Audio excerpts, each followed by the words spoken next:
because I have a belonging with God in my relationship and he's defined for me, that makes it easy for me to belong to this community. Have I found it here in Northwest Arkansas?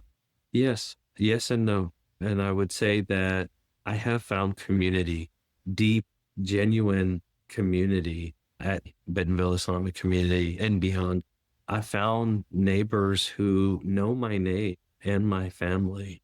But there are also moments when I'm reminded that I'm a minority in this place. When someone looks at my beard or my daughter's hijab with a sense of suspicion, when news of something happening elsewhere gets extrapolated to all people of my faith, what I can say is that I have chosen to belong here, and that choosing matters. Belonging is not only something that you find, it's something you build.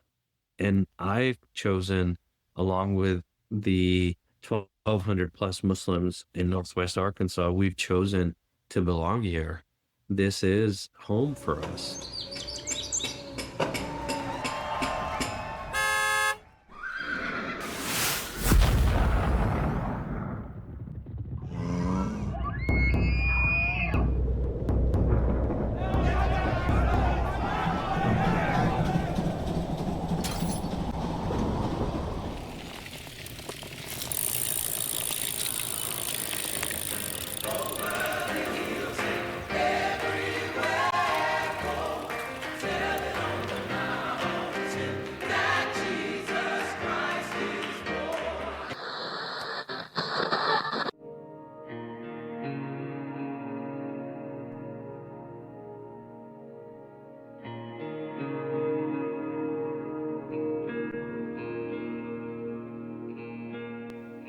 You're listening to The Underview, an exploration of the shaping of our place. My name is Monica Kumar.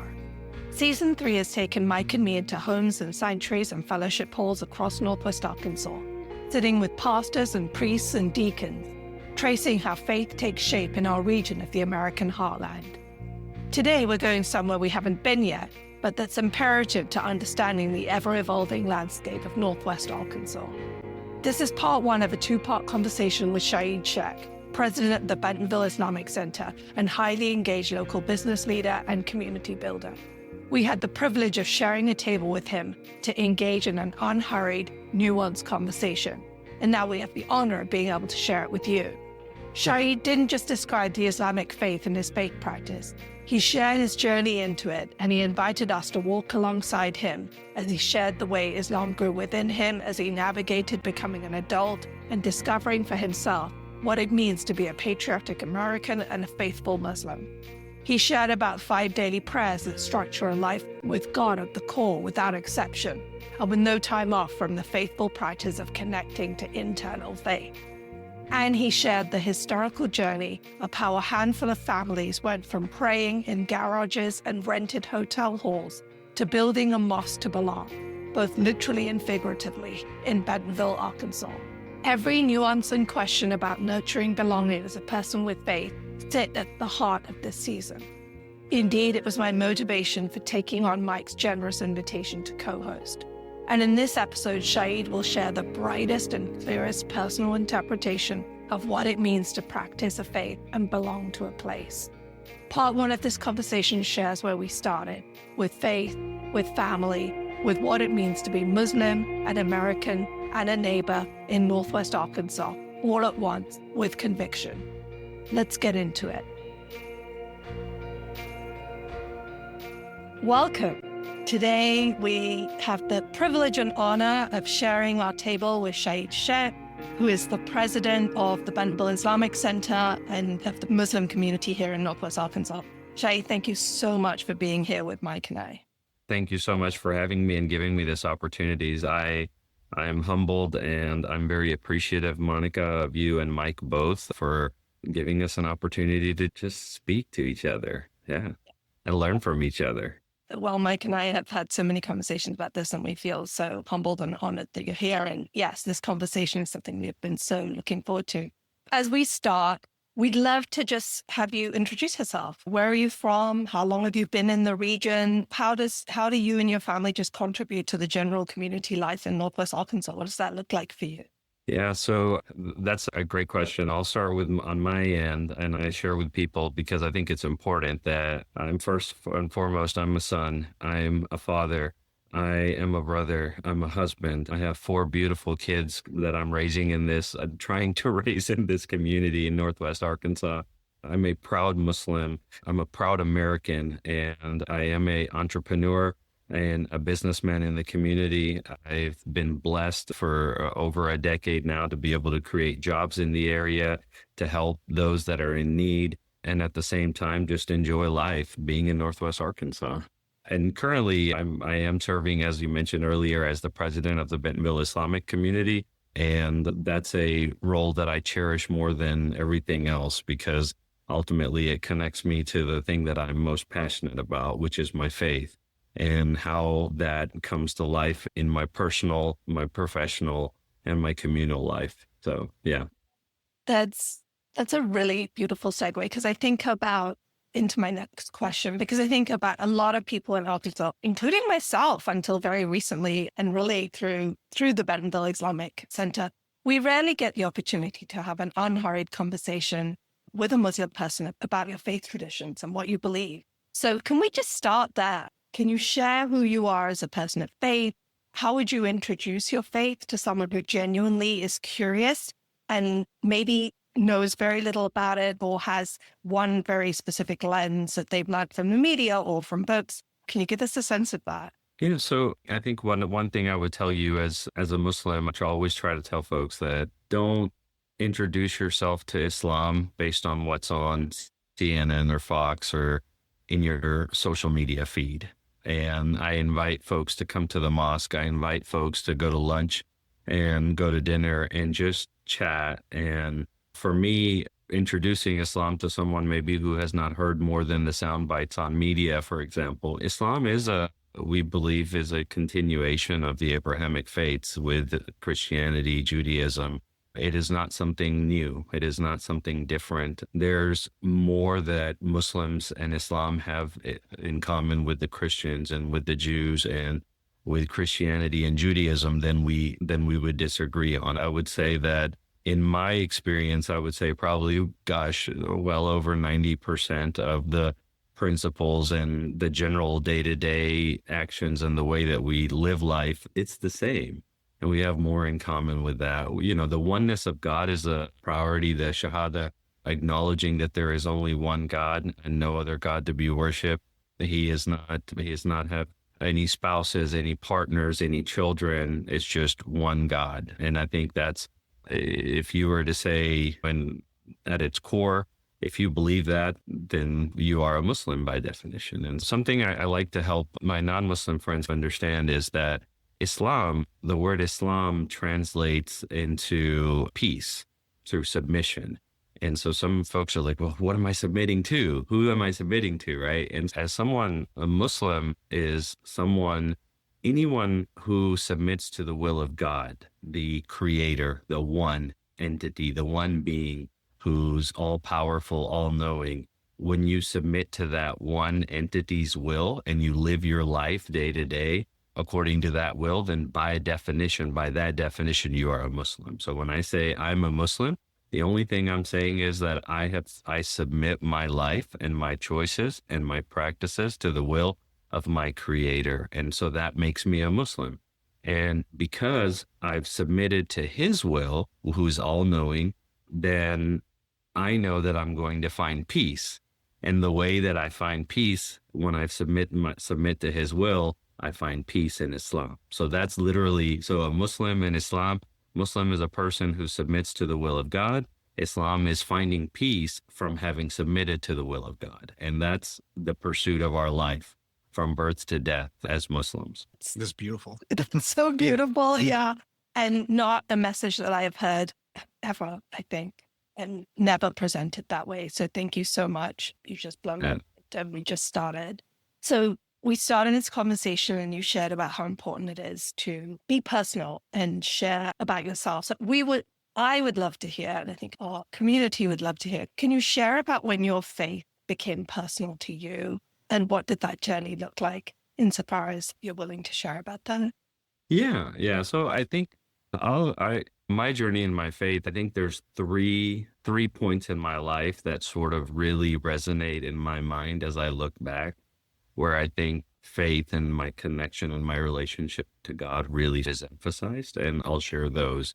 I think even as a young child, especially when we immigrated to the US from Pakistan, there was a lot of cultural changes and things that I was experiencing. And I'll share a personal story with you that growing up, I grew up in a very loving home. My mother, we were blessed to have my mom home. She prepared some of the best food every single day, fresh. She would wake up and have breakfast ready for us. She would lay out our clothing. So we're like second grade, third grade, I'm thinking about. And Pakistani food, if you know anything about it, similar to Indian food and much of South Asian cuisine, very aromatic. And I know my mom was always like, I'm going to make my kids fresh food.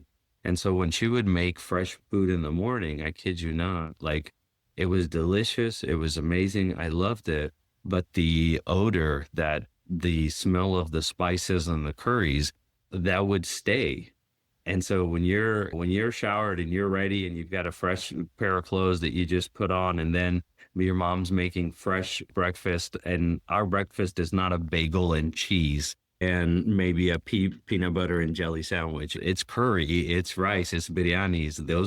That's our breakfast. And so I recall going to school, and in the morning I would get on the school bus and I would have kids can be mean sometimes, and they would make comments, oh, you smell like onions, you smell like rice and this. And I realized that culturally we're different. Like what I have for breakfast, that carries, and that component of my culture carries with me. And so I would get, as a young child, I would get upset that the kids were saying these things, this, and eventually it turned into me being upset with my mom. Like, why are you you don't have to cook in the morning. I don't want to eat breakfast anymore. But I couldn't quite tell her in that way, right? Like I didn't want to hurt her feeling. And so I recall one particular day where the kids were really like mean spirited in that and making a lot of jokes and stuff. And I came home very upset. And I think that night I was crying and I was very upset, and I started praying. I was like, why are we having to do this? Why is my lifestyle like this? And so I remember at a young age, there were challenges that happened, and I would naturally, and today I thank God that's how I was created, that I would naturally turn to him. And I remember praying at night and crying and asking for his help with my homework, with tests, and with friends, and with any issue that came up, little or large. And then as I grew up in Dalton, Georgia, as I made friends and I got older, and I realized that I think going from God, I need help with my test, to God, I need help with building a better relationship with people. I need this and this, to losing my grandfather. Then that relationship all of a sudden matured, because that was the first loss I experienced in my life. And that was in 2005. And so coming face to face with death in that respect, and losing someone who I loved so much, really took to the next level of, okay, God, what's happening to my grandpa? Like, what is going to ultimately happen to me? Am I going to die? And coming to those and dealing with those at a young age. I was 19 at that time. And so I was going through this sort of internal, I was born, alhamdulillah, I thank God that I was born in a Muslim household. But at the same time in my journey, I lived in a Western country surrounded by a culture that was not at its core aligned to Islamic values. And so I would say probably around that age, I started questioning throughout high school, like, what does it mean? What is life? Why am I here? And going through that I think many of us privileged enough to go through that. And in reconciling that, I studied Judaism, I studied Hinduism. I had friends in college who belonged to these faiths, and I would go with them to their church or their place of worship. And I got the books from their faiths, and I started reading and understanding for myself. And so I went on this little journey to really see what was out there. And the thing that I thank God every single day is, after about a year and a half of researching and studying other faiths, I came back to the conclusion of that for me in my life, Islam is the truth, and that is the faith that I belong to. And so having gone through that journey, and I love my parents and I appreciate both my father and mother for allowing me to experience that journey and understanding. And so going through that allowed me to internalize my faith. And so I would say that's that second moment in my life.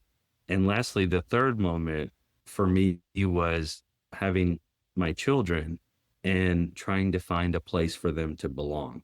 And ultimately finding that place in the mosque and in the community in Northwest Arkansas and seeing the impact on their lives, the Muslim identity, seeing the impact on those around us, that was really meaningful for me. And so these three events that occurred at these three different stages of my life have really grounded me in my relationship with God, in how I practice and I live. And I tell folks, like, Islam is not something that you pick up off the shelf 2 times a day before going to bed or when you wake up, and then you put it away all day and then you go interact with the world.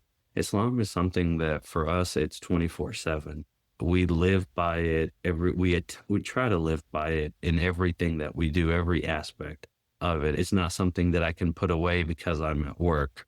It's not something I can just put away because, well, I'm running my business now. No, every aspect of our life is permeated with our faith and our belief. We stop 5 times a day, no matter what we're doing, whether it's work, whether it's school, anything, and we pray. We turn back to God 5 times a day. And so through this reminder, this constant connection, there is no opportunity to unplug from our relationship with God. It's 24/7. I don't know if I went a little bit long, but I hope I help answered that.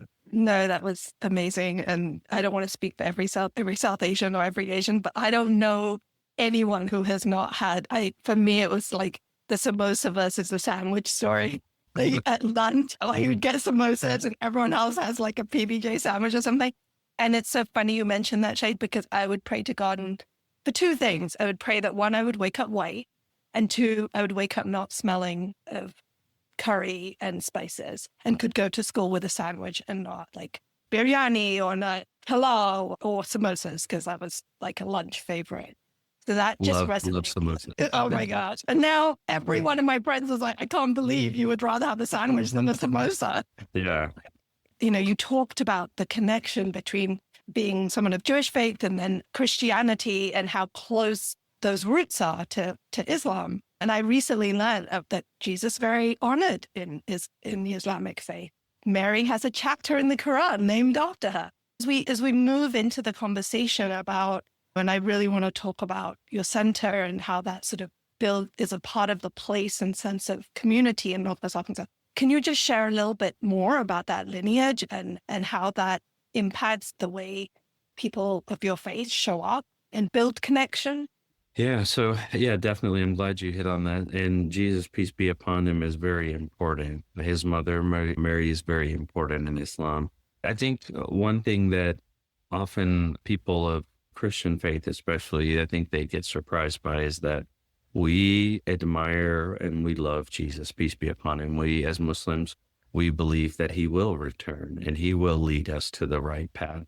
I think where we differ is that we do not attribute a godly quality to Jesus, peace be upon him. So for us, Jesus is a prophet, a very beloved prophet of God, and not God or the Son of God or that. And I think this is a core divergence between the principles of Islam, in that it's a monotheistic faith versus something more. And absolutely, we agree and believe in the virgin birth. But in that, we believe that it's similar to how God created Adam, the way that God created Eve, the first man, the first woman, right? If God can take clay and put together a form and blow into it life, then he's done it again without. So a familial relationship is not required for God to create in that sense. If I had to give one core aspect of the relationship between, so the Quran is the holy book that we revere and we hold on to and read in Islam.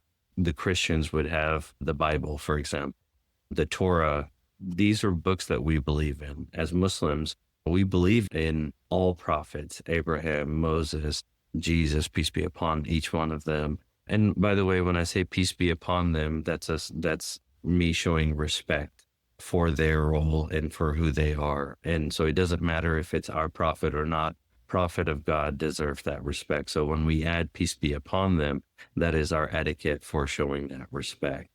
Ultimately, I think as a Muslim being in Islam is not something that there is nothing forced. You cannot force anyone to come to God. There is no, it's by choice. It's God chooses you and you in kind respond to that. And so, you cannot force anyone to believe in any single way. And that's not permitted at all in Islamic teachings. The submission that happens has to be from the heart. Otherwise, it's pointless. One of the pieces of this conversation and this season is we're really thinking about a sense of place and the connection of faith to our place. And so we can't have this conversation without you sharing a little bit about the history of the Bentonville Islamic Center, how it came to be. How did that vision happen to build it in Northwest Arkansas, in a place where does not have a lineage or history of Islam and that community, and yet you planted a flag and planted a place of love? Would love to hear about that. And then specifically, I was very taken. I've been to the Bentonville Islamic Center, and I know that you have a very robust partnership with the Northwest Arkansas Food Bank, and you serve anyone regardless of their religion. And I think you even have a sign that says, "We welcome all humans. We do not ask questions." So can you speak to those two pieces? Because I think that they're definitely interwoven, but I don't want to speak for you on that. Yeah. So definitely, I think when I think about the Bentonville Islamic community here, so I moved to Bentonville in 2008. I came with Walmart. And at that time, in 2008, there were probably less than 20 Muslim families here. And so I recall at that time, we did not have a mosque. And so we would gather in people's homes, in garages, in parking lots. We would gather for Friday prayer. We would rent out a hall at a hotel just so that we could pray on Fridays and things of that nature. And so there was a lot of effort made by that first generation who arrived here to try to give a sense of community, a sense of belonging. And as we realized that we love Northwest Arkansas, and we wanted to truly, as people started laying roots, and then it became obvious that, hey, playing in parking garages or praying outside or renting halls in a hotel or going to someone's garage to pray is not ideal. We need our own place to belong to, where we can worship together and come together for different aspects of community building.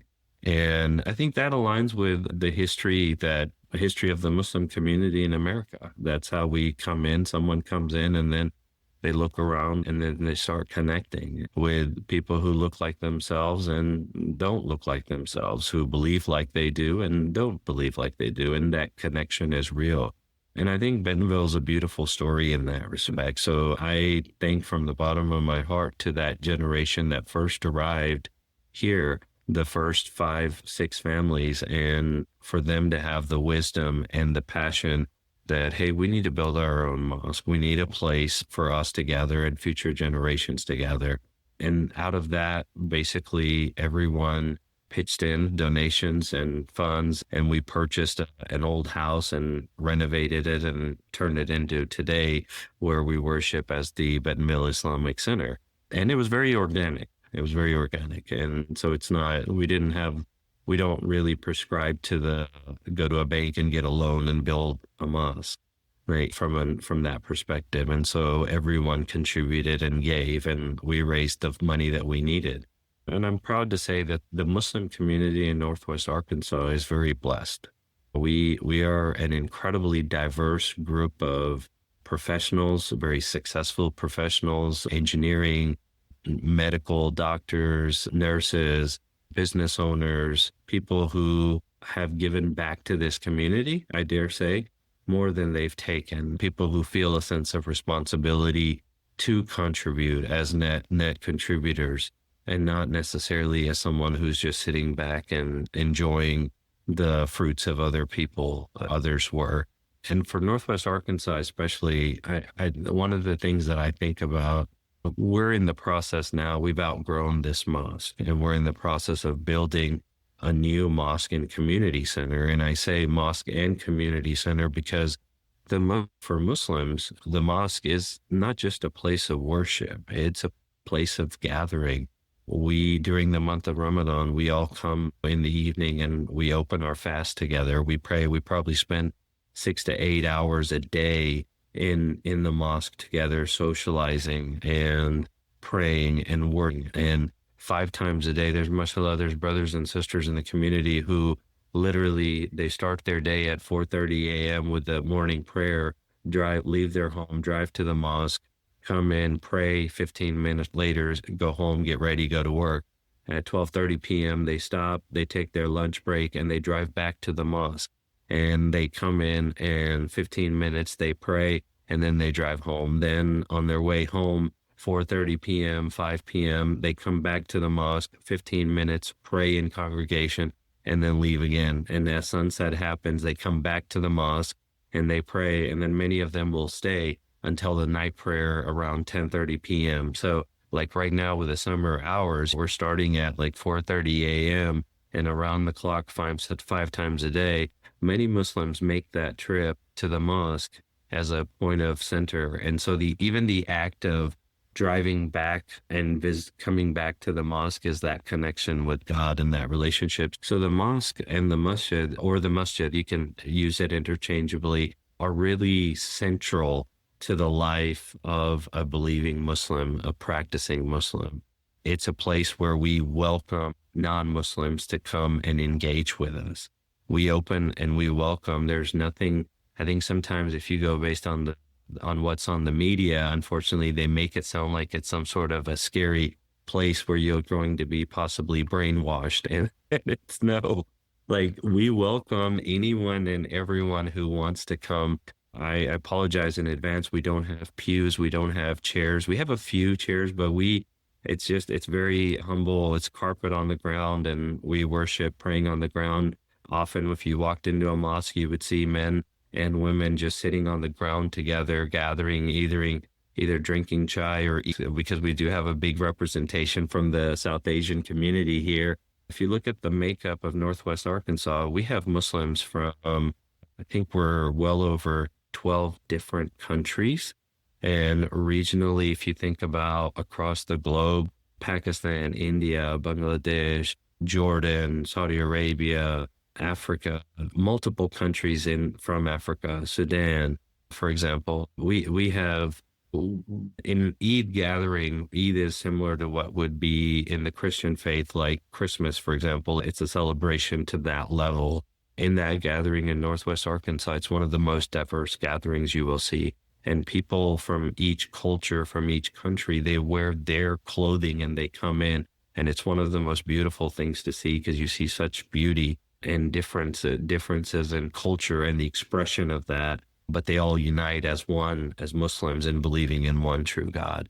And so the community in Northwest Arkansas that belongs to our mosque is incredibly diverse. On any given Friday, after the prayer is finished, as you're exiting and walking through the parking lot, there's probably, I would say, easily 10 different languages being spoken. I mean, and what unites us all is English. And so everybody can come back to English. But this is the beauty of Islam. I mean, you're talking about almost 2 billion people across the globe in Muslims. And I think most people here in the U.S., unfortunately, think they're all Middle Eastern. And that's just not the case.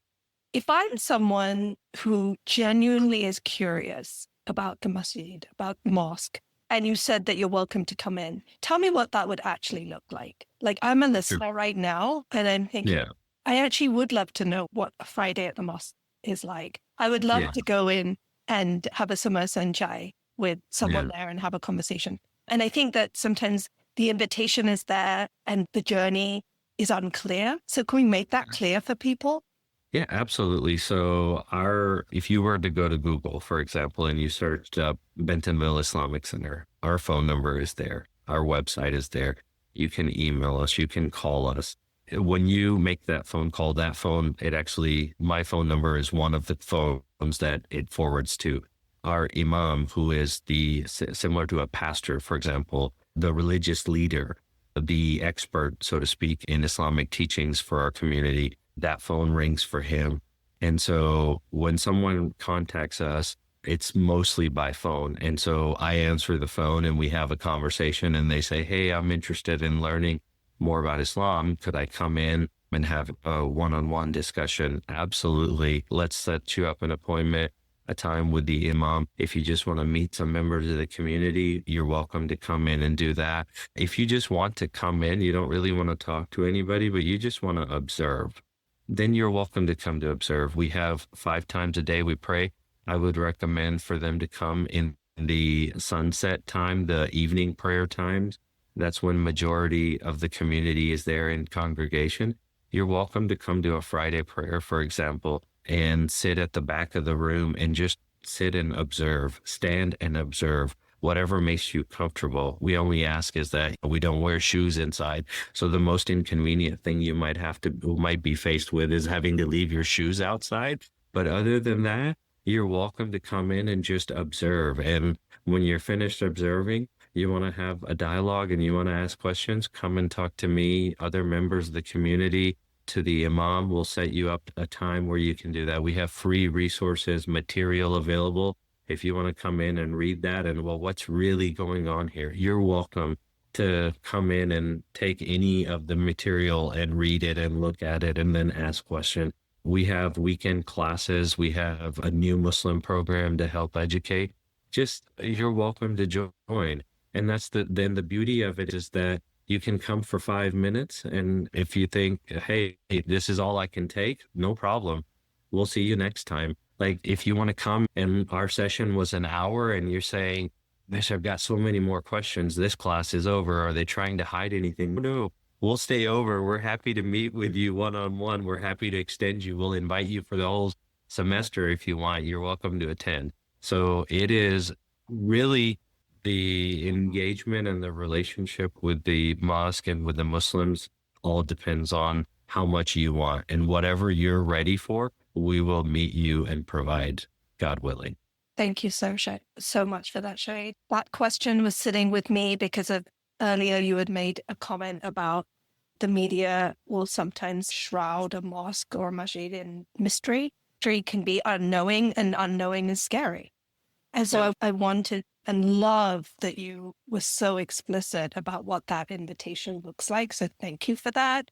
Yeah, that just feels so welcoming to me and centered on a sense of you belong here, which is so important. And so thank you for such a clear, direct answer. Thank you. Yeah. No, thank you for the opportunity. I think one of the responsibilities I feel like as a leader in this community is I want to make sure that we do address the fear at a national level, especially in our media that's being created. And I think you and I we were speaking earlier that our lives, and I'll mention it again here, I think for most Americans and most individuals in the world, our lives are defined by our social media stream and our feed. And sometimes that social media feed takes us to such a singular dark place on our own. It's like human beings were not meant to be an island on their own. We're meant to gather and commune. And so I feel like, well, the benefits of social media and technology have definitely been there. But unfortunately, I think most individuals sometimes get consumed by that. And so being able to step away from customized feeds that only give you what they want you to hear, like come and engage in dialogue in real life, judge me based on how I act and who I am in practice. Don't judge me based on what somebody is saying that defines me at a high level and not personal in any way at all in their own context. Yeah, Shahid, that's one of the reasons why it was so important to me to be invited, also humbling and important to me to be invited into this conversation and this season of all the conversations, because for me, that is the relationship sometimes that I have with Christianity. It's a relationship through social media. It's a relationship through the stories that I hear and read, and not through people and real relationship and real community. And this season has been more impactful for me personally than I can even tell you, because of the relationship and the communing I've had with individuals across faiths, and specifically, I would say, across different Christian faiths, which is not a journey that I've made as deeply before. No. Yeah, I think, and so for many Christians, one thing that I'm now thinking about when we didn't touch on earlier, but the 5 pillars of Islam really tie into that. And I hinted at some of these earlier, but when I said earlier that as a Muslim, my life centers around God in every single aspect, and it ties to these 5 pillars as a believing Muslim. One is that testimony of faith, the Shahada, that there is no God but one God. Muhammad is his messenger and the final messenger. Establishing prayer, what I mentioned earlier about the 5 daily prayers. So 5 times a day, that's not optional. We have to, and establish and maintain that on a daily basis. There's no days off, no vacations. It's you're on vacation, you're praying. You're at work, you're praying. You're at home, you're praying. If you're asleep, you wake up and you pray 5 times a day. And then number 3 would be zakat. So giving in charity. Charity is tremendous in Islam. We have a mandatory, for those who may not be familiar, but we have a mandatory a requirement of giving. It's around 2.5%. Many Muslims give more than that of their accumulated wealth. It's not 2.5% of their gross income or their net income. It's their wealth.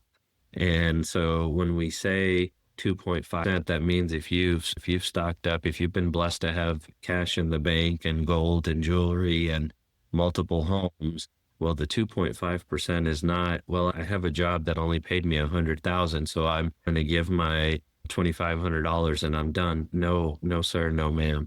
As Muslim, God commands us to take care of those who are in need.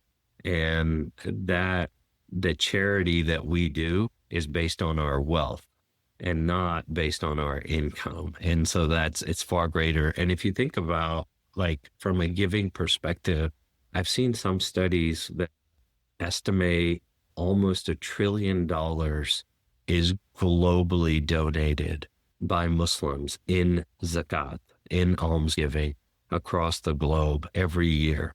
Just in the U.S. alone, based on this very small 1.5% of our population that's made up of Muslims, I believe in this one particular study, it was, I want to say, almost $2 billion that is given annually by Muslims to those in need. So charity is a tremendous part of our faith.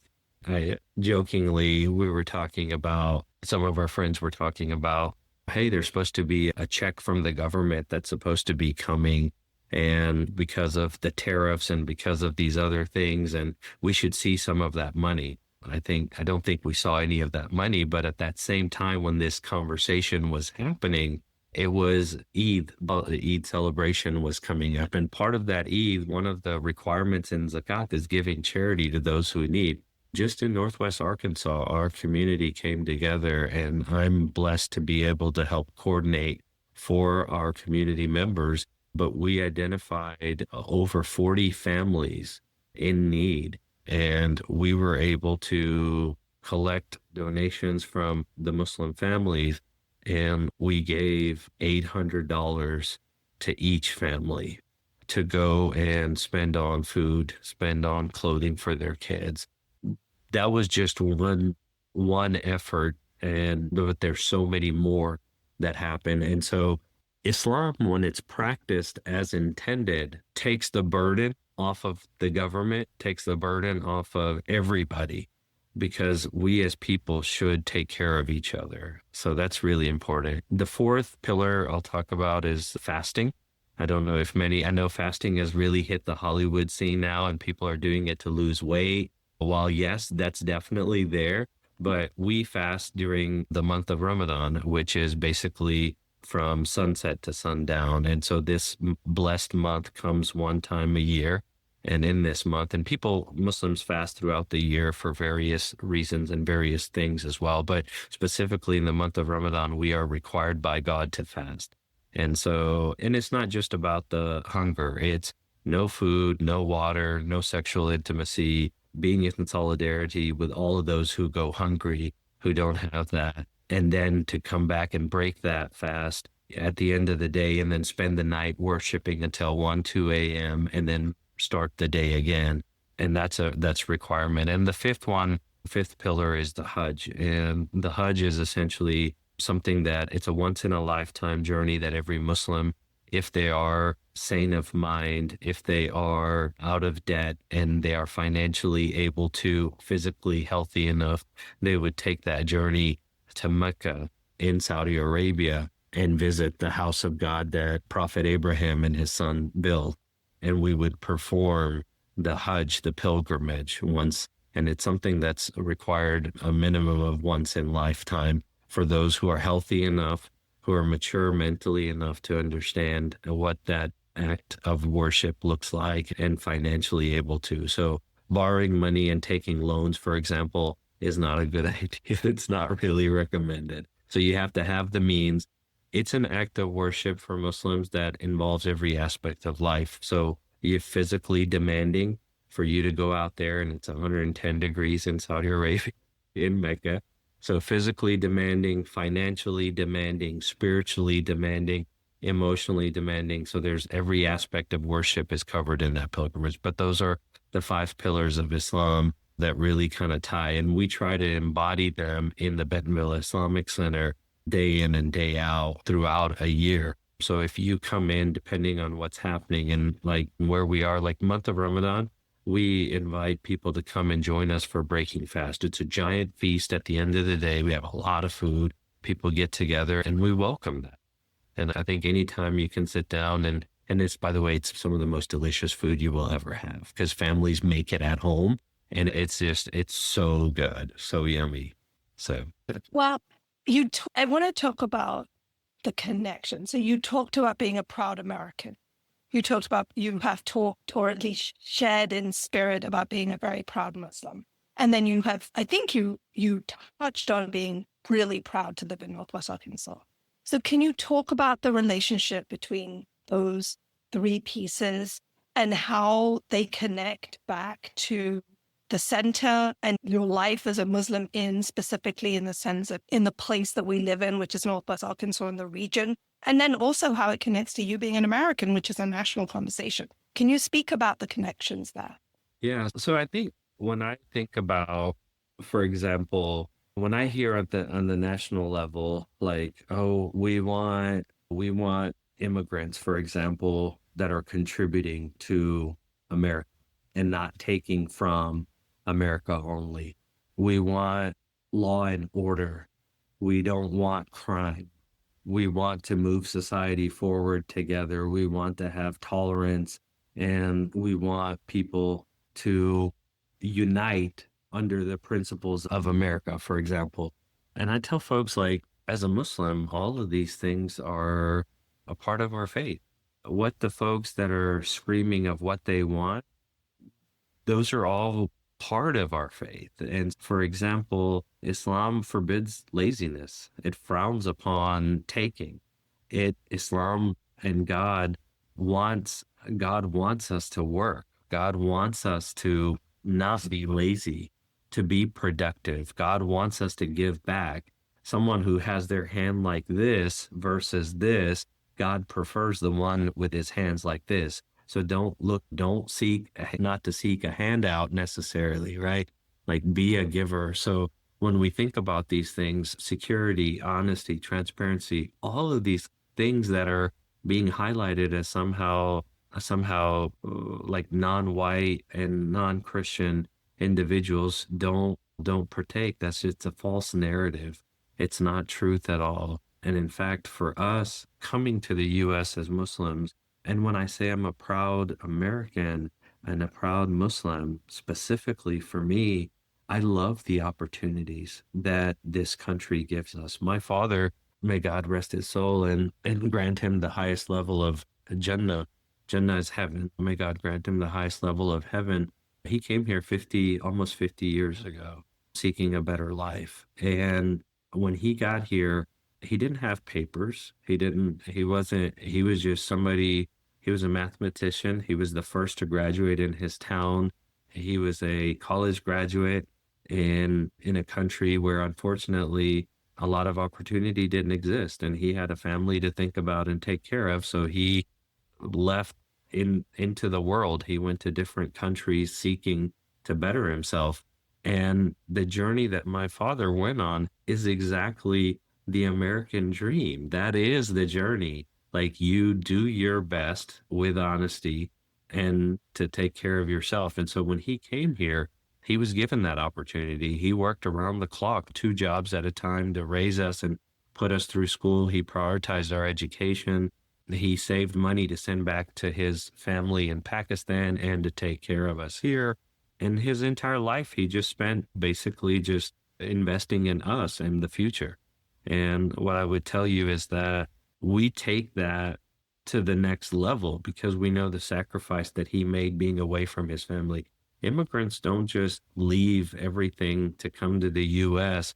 because it's easy. It's the most difficult thing that you can do. You leave everything you know behind, the language, the culture, the family, the relations you have. You come to a new place and you're restarting and rebuilding. That's not easy to do. Given the choice, most people don't want to have to choose that. It's out of necessity.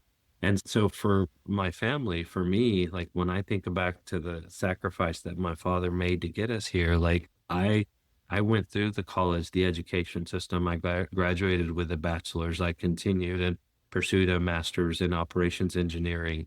I was blessed enough to graduate from the University of Arkansas in that. And then I went and got my MBA. So this is the American dream. And so the fact that the resources I have had access to and the systems that I have access to that have allowed me to elevate myself and my family, I'm very grateful. I'm eternally grateful. And I thank God for allowing my family to come to the U.S. where these systems existed. Now, my responsibility as a Muslim is that I want to help improve and better these systems for the next generation. And not just the next generation of Pakistani immigrants, but the next generation of Americans, which is everybody, not just one, because ultimately that's the responsibility that's upon my shoulders, I feel. Like I want to set that up. And so for me, like when I think about my role in America and why I say I'm a proud American is because the success I have as an entrepreneur today, as a father, the success my kids have. I'm going to brag on my son a little bit. I thank God he's, I guess, second generation, or my father immigrated. I was not born here. My grandparents were like, you've got to come back home. And so I was born in Pakistan, but I was like 6 months old when my mother brought me back to the US, for example. And then my kids were born here. My oldest, he just took his MCAT, Monica, and I'm so proud of him. He's going to kill me for saying this. And he scored in the 98th percentile for his MCAT. And I'm so excited for him and where that's going to take him. He's married. My daughter's about to be married. She wants to go to law school. And like, it's just for me, like, like my father made that ultimate sacrifice. He's not here with us, but he leveraged and he took advantage of the American dream and gave. And the one lesson I recall my father constantly saying is, hey, don't mess with law enforcement, pay your taxes, and do the right thing. Like those were the 3 lessons to my entire family that when we immigrated here, he made sure that it was part of it. Do not ever mess with the IRS, so pay your taxes. Don't respect law enforcement. They're here. The system we have is thanks to these laws and that. So have respect for that. And then just be a good human being. And so I feel like the national narrative around the Islamophobia and the anti-immigrant sentiments, I feel like those are just misplaced. They're false. It's a false narrative. And I think as my kids, I pray to God that they're going to be net contributors. My brother, siblings I have, my sister, she's currently an executive or in Walmart, for example. My brother, he is a physician assistant, emergency room doctor or provider in the emergency room. I'm an entrepreneur. I employ almost 100 employees through Northwest Arkansas. My companies alone have a payroll of about $280,000 a month in payroll. So we are not taking from this community and from this country in any way. We are living our faith in the best way that we can and giving back. And we're proud to be in America. We're proud to be Americans. We're proud to be Muslims because our faith has allowed us to succeed in this land that we now call our home. And specifically in Northwest Arkansas, that it's really brought it to us. And so I think it's important for people to understand that we are just as American, if not more, I would say.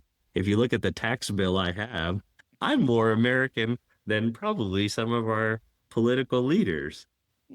Shahid, that journey you just shared feels so similar. I mean, obviously, I grew up in London, but my parents were from Uganda and India. My dad left, didn't speak a word of English. They worked nights.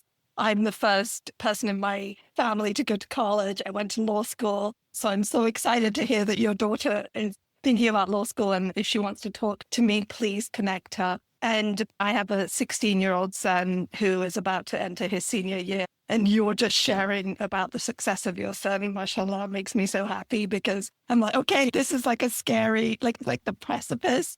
And so many things you have shared just resonate so deeply for me. Like our journeys are different from different countries. And yet here we are in the same community together, which is amazing. But yeah, so many things you have shared. I feel like I have so much nexus points to your conversation and your journey. And yeah, I very much resonate with, and my family resonates so much with this idea that my husband is also an immigrant, or his parents were. He was born here. But we both resonate with how do we give back far more than we have received from this country that we both love so much. And then specifically from the community that we have incredibly, surprisingly grown. We're in Northwest Arkansas for 12 years and have grown such deep roots and connections there.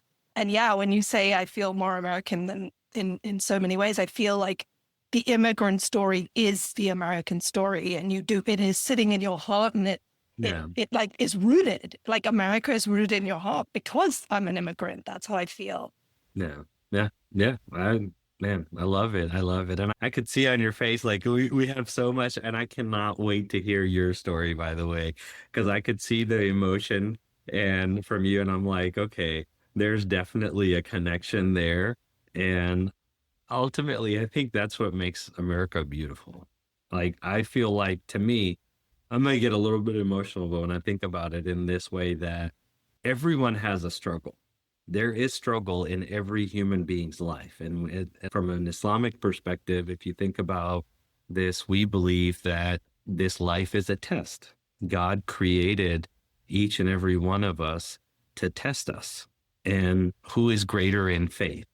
And that is the test. And that's why we're here. And so I feel like anyone who says my life is perfect and I have no issues, I think they're probably fibbing. And if that is truly the case, then they should really be worried, because their test is that they have everything. So what did you do with everything that you have? And I feel as a nation, when I hear people tell me like, oh, you should change, like you're in America, don't try to change America, like become American. And I said, define for me what that means.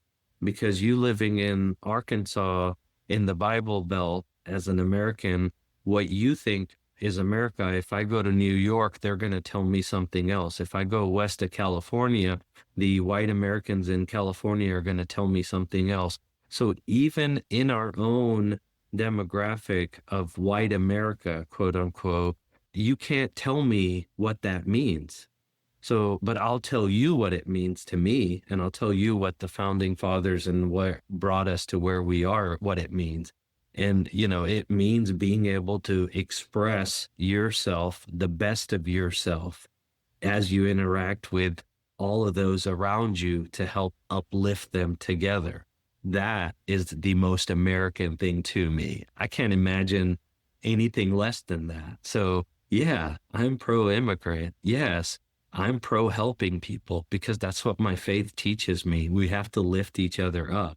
The American dream wasn't built on strict, like, my success at the cost of everyone else's. We've got to collaborate together. I hope I hope I answered that question. I don't know. Yes, you answered. Oh, Mike, I am gonna let you ask a question. I just am the incredible recipient of this, and I feel like Shahid, like, just please keep talking. Honestly, I'm just listening and like taking it all in, and yeah, I'm so thankful for your voice in this conversation. Obviously, all of the work that you and your community have been involved in. It's just deeply humbling to be. In many ways, I feel like I'm the recipient of that service, of that gift, and in so many ways without really knowing that or being able to acknowledge that. And so I feel like my responsibility is to say thank you for the work and the focus and just the vision. I feel like that I hear from you, rooted in love and rooted in grace and rooted in community. It's really a beautiful thing to see. And so I just want to, I feel like I'll go on and on if I'm not careful, but I think I'd like to circle back if I can, if you'll give me permission.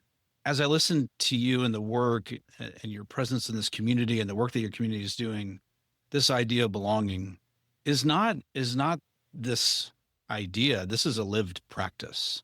If I can say that, I don't want to put words in your mouth, but what does it mean to you if there is the ability to articulate it? What is belonging here? Where are its roots? Where do you find its depth?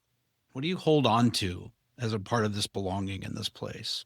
yeah. So, man, that is I think that's such an important question, Mike. And there is so much to unpack in this sense of this belonging. I think something that non-Muslims, folks who are not, maybe who've never befriended a Muslim or who've never visited a mosque or who've never, outside of the talking points on their favorite social media feed or their newscast channel, like they just don't understand.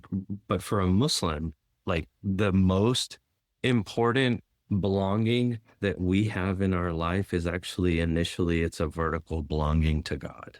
And so and I talked about this a little bit before with respect to living our faith day in, day out in everything that we do. It's not just wearing a piece of jewelry that says, I belong to this faith and that's who I am, or hand gestures or sayings, but it's living it. It's what people can see in action is what really matters. And so for me, when I think about belonging in Islam, first of all, it's grounded in my relationship with God, which then allows me to belong horizontally across the community with everyone else. So because I have a belonging with God in my relationship and he's defined for me, that makes it easy for me to belong to this community and what I take away from there. Have I found it here in Northwest Arkansas? Yes and no. And I would say that I have found community, deep, genuine community at BIC, Bentonville Islamic Community, and beyond. I found neighbors who know my name and my family. But there are also moments when I'm reminded that I'm a minority in this place. When someone looks at my beard or my daughter's hijab and with a sense of suspicion, when news of something happening elsewhere all of a sudden gets extrapolated to all people of my faith, and then that creates anxiety in everyone because it's something that happened so far away from here that we have no control over, nothing part of, but it affects us and we're being defined by that. What I can say is that I have chosen to belong here, and that choosing matters. Belonging is not only something that you find it's something you build. And I've chosen, along with the 1,200 plus Muslims in Northwest Arkansas, we've chosen to belong here. This is home for us. This is home for our kids and the next generation. And when my children feel safe enough to become themselves and the best of themselves, then I know I've belonged. When they don't have to hide who they are or explain and justify their existence, then we belong. I'm not there yet, but I believe we're building that. And I think any community, regardless of the color of your skin, regardless of your race, regardless of your faith, I think those are two universal elements of belonging. That are my kids able to be the best of who they are, right? Are they safe? Like, if I can take care of those two things, then I know, okay, yeah, I belong to this place. But if I'm walking around feeling like I have to be on guard and I've got to justify my existence, my reason for being here, then that makes it really difficult. And I think with the atmosphere today, the polarized environment, there is this push to make people feel like they don't belong, that they're not safe here, that they should have to justify their every breath that they take, every action that they take. And I'm not okay with that. That's not the America my father came here 50 years and helped build. That's not the America that I want to leave my kids. This nation has been blessed by God with resources beyond measure. We have been given, and we have a responsibility to take care of each other and everyone around us so that they all feel like they belong. And honestly, Mike, like, when we truly belong, we can do our best and we can give back our best. So I think we have a responsibility to find how each of us make this home and belong, and then we facilitate for others, disregarding race, religion, belief, personal choice, values, everything.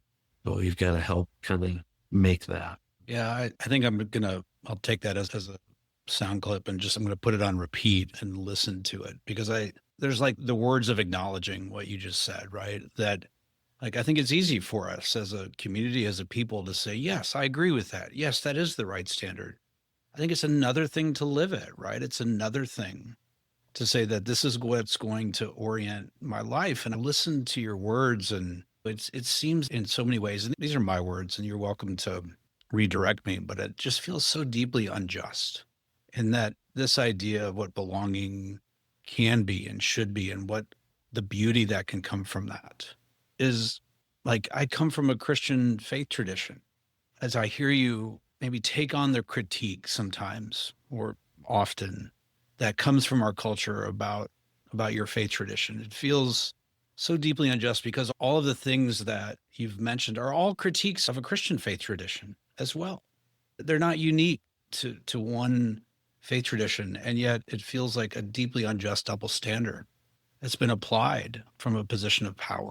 And I listen to your words, and I think I'm challenged to not just listen to them, but I'm just deeply challenged to make them reality in our world today. Well, this is where we're going to pause for this week. We'll release part 2 next week, and you'll be able to hear the continuation of this conversation. Shahid just said something, though, that I think we all need to sit with, that belonging is not something you find, it's something that you build. And that the measure of whether you belong is whether your children feel safe enough to become themselves. Next week in part 2, Shahid takes us deeper. He walks through an idea that his community is not the victim of anything. He talks about what Islam actually teaches about economics and power, and about who gets to profit from whose pain. And my question is how much of it will sound like something you've heard from your own tradition? My responsibility to my non-Muslim neighbors in Bentonville is as real and as sacred as my solidarity with my Muslim brothers in Palestine, Cairo, Pakistan, wherever. Islam doesn't ask me to choose and prioritize between people. Like when I say, who is my neighbor? Who am I in community with? It's everyone. And I've been on the receiving end of some of the most beautiful Christian human beings that have impacted me at a young age, that there is no aspect of my life where I don't want to give back. As a Muslim in this community, like, I want to offer support and I want to offer help to all non-Muslims and Muslims alike equally, and if not more, because truly as society, we benefit when we take care of each other, when we see each other all equally in that sense. He also tells a story about a neighbor named Miss Jean, and I haven't stopped thinking about it. And he answers a question about wholeness in a way that I will remember for a very long time. If this conversation is already stirring something in you, we would love to hear it. Remember, you can send us a message by going to theunderview.com and clicking the Send Us a Voice message button. Part 2 will be coming next week. I want to say thank you for listening, and thank you for being the most important part of what our community is becoming. This is The Underview, an exploration in the shaping of our place and our faith.